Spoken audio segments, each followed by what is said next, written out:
Bonjour.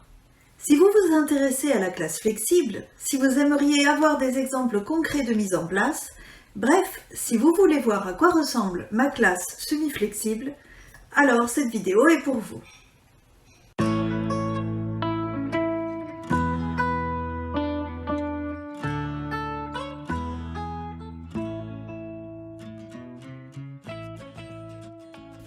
Si vous êtes un habitué de cette chaîne, alors vous savez que je vous ai déjà parlé de la classe flexible dans une précédente vidéo. Pour ceux d'entre vous qui ne l'ont pas vue, je vous mets le lien ici pour que vous puissiez aller la voir. Je vous faisais un genre de avant-après car j'avais reçu une grande partie de mon mobilier flexible et j'étais très enthousiaste à l'idée de partager ça avec vous. Si aujourd'hui je souhaite poursuivre cette discussion, c'est parce que j'ai reçu pendant ces vacances d'automne les 9 tables qui manquaient à ma commande. Du coup, je suis allée à l'école pour installer tout cela avant la reprise. Au départ, je voulais vous montrer toutes les étapes de mon aménagement de classe. Mais pour être honnête avec vous, cela a été un sacré challenge et je suis passée par des phases de grand découragement durant ce processus et je n'avais vraiment pas envie de partager cela avec vous. Heureusement que mon mari était avec moi pour m'aider à tout installer.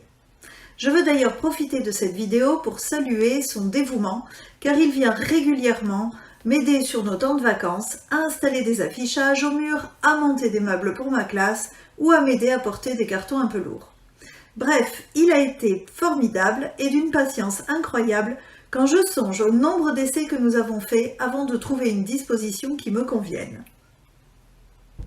Un aménagement de classe est quelque chose de très personnel, et ce qui est important pour moi ne l'est pas forcément pour vous. Mais le partage de mon expérience vous aidera peut-être à vous poser les bonnes questions pour votre propre aménagement. Je vais donc vous lister les points importants pour moi. 1. Les différents espaces de la classe apparaissent au premier coup d'œil. 2. On peut circuler facilement d'un espace à l'autre. 3. Le matériel est accessible et facile à ranger. 4. La classe offre des assises différentes pour que les élèves puissent choisir la place qui leur convient le mieux pour bien travailler. Comme la plupart d'entre vous, j'imagine, ma classe n'est pas très grande et les effectifs sont chargés. Cette année, j'ai 27 élèves. De plus, j'ai un certain nombre de meubles dans la classe qui me satisfont pleinement, mais qui occupent de la place. 3 armoires pour toutes mes fournitures et mon matériel d'atelier, une étagère pour mes classeurs, mon bureau dont je ne peux me passer, une tour pour les ateliers de la semaine et 4 meubles pour les casiers individuels des élèves. Oui, je sais, cela fait beaucoup, mais j'aime les espaces clairs et bien rangés. J'en ai besoin pour travailler sereinement et j'ai le sentiment que les élèves travaillent mieux également lorsque la classe est sobre et aérée. Avant de vous montrer à quoi ressemble ma classe, maintenant, voici une vue d'ensemble schématisée. On y retrouve 4 espaces distincts, pouvant accueillir chacun entre 6 et 8 élèves. Cela correspond à mon organisation de classe. En effet, mes élèves sont répartis en 4 groupes qui tournent tous les matins sur 4 ateliers différents. C'est une des raisons pour lesquelles mes espaces doivent être clairement identifiés. Les élèves doivent pouvoir se rendre d'un atelier à l'autre sans hésitation, si on ne veut pas perdre de temps au moment des rotations. Cette disposition de classe que nous avons eu tellement de mal à mettre en place me permet également de proposer des assises adaptées aux activités proposées.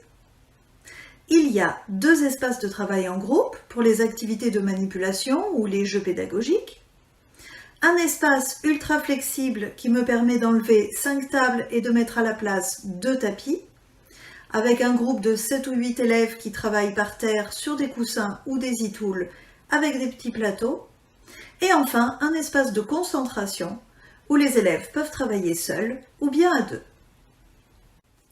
Je vais maintenant vous montrer ce que cela donne dans la réalité.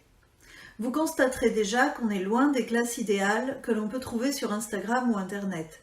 Ce n'est pas aussi spacieux que je le voudrais, mais je suis déjà très privilégiée d'avoir été soutenue dans mon projet par la mairie et d'avoir pu bénéficier de ces tables flexibles.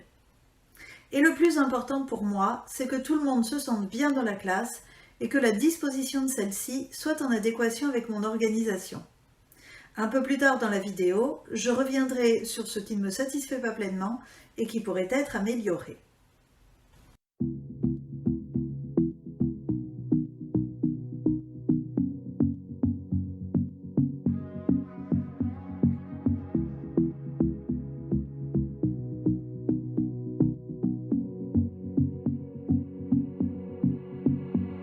It's all the same, how some things never change. I couldn't stop and say no. It's all the same, but you won't take the blame, even when you are blowing up. Oh my, you're my broken love. Nobody's gonna save enough.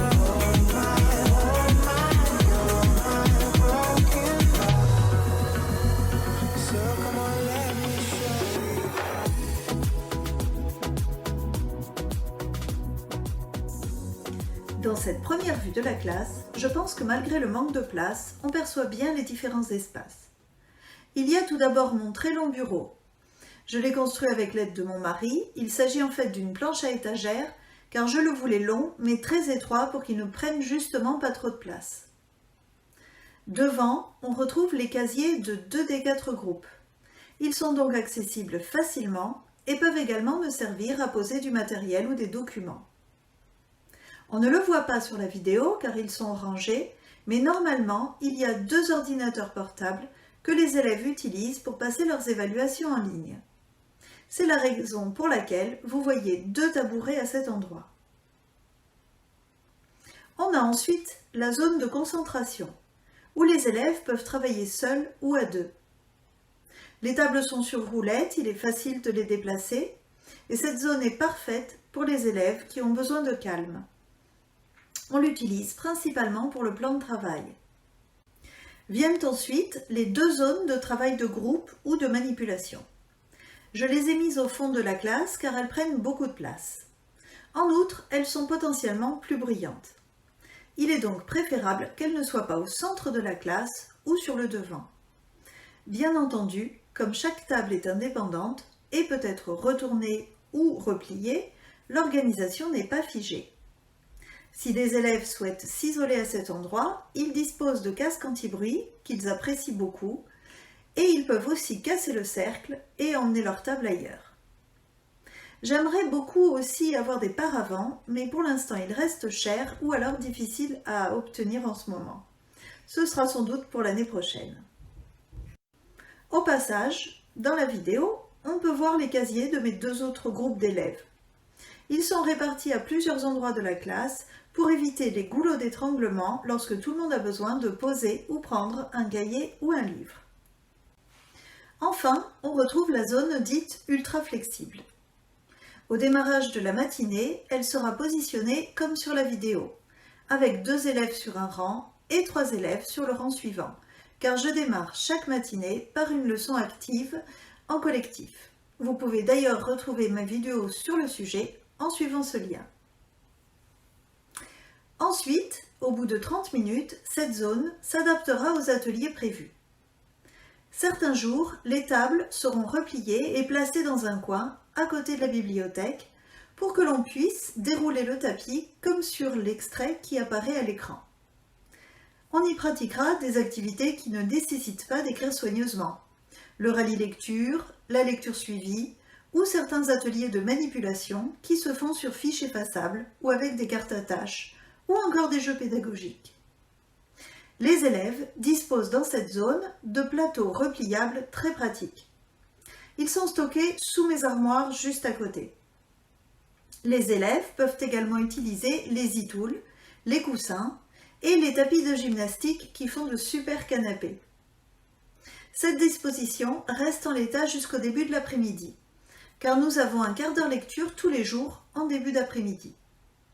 Ensuite, ce coin est redisposé comme le matin à l'arrivée des élèves, car l'après-midi, nous fonctionnons plus en collectif et magistral, en particulier sur les activités comme la géographie, l'histoire ou les sciences. C'est également très pratique pour le ménage le soir car tout est alors rangé avant la fin de la journée.